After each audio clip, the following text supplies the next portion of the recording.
How's it going, everyone? Thank you all for 900 subscribers. We're closing in on 1,000 now, so if you enjoyed today's video or any of the videos that I've made in the past, please consider subscribing, and thank you so much for watching.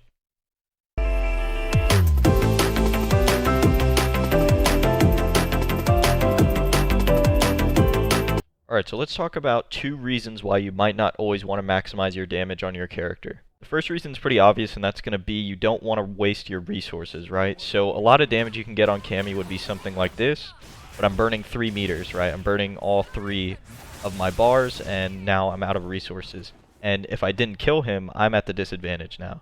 The general rule of thumb is to save your meter to kill or end a round, but there are other exceptions. Some exceptions to this would be if you're stuck in the corner and you want to use an EX option to get out. So in Cammy's case, you could do EX dive kick. You could do a spiral arrow to get through something like a fireball. And things like that, character-specific things that you will learn from your character and know better than I will. Alright, now that we have resources out of the way, let's talk about what I think is the most important reason, and that's going to be if you get Oki afterwards, right? So you can see here, if I do that, I get 228. However, if I do heavy spiral, I get 212, but look how close I am to Seth. I get Oki afterwards, and that's very important. Oki is just the act of hitting your opponent while they're rising, or pressuring your opponent while they're rising. So some things you can look for in your character to see if you get Oki is, let's look at Cammy's DP again. See how she jumps backwards? She, consciously takes that space away and creates a gap.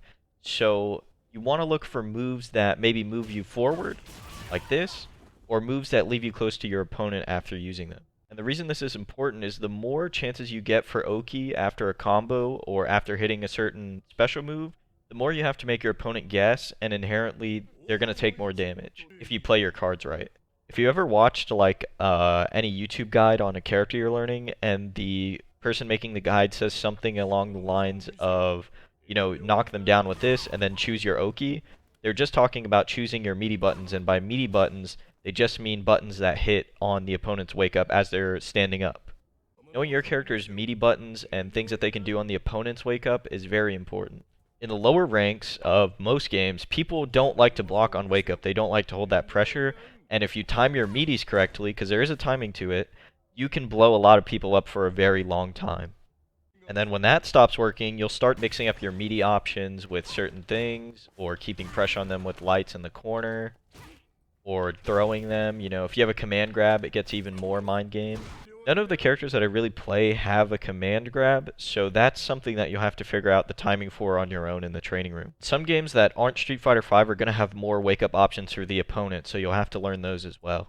And lastly, make sure that you keep an eye on your opponent's resources, because if you're constantly challenging their wake up with your meaty buttons, obviously wake up super is an option for them, as well as wake up DP.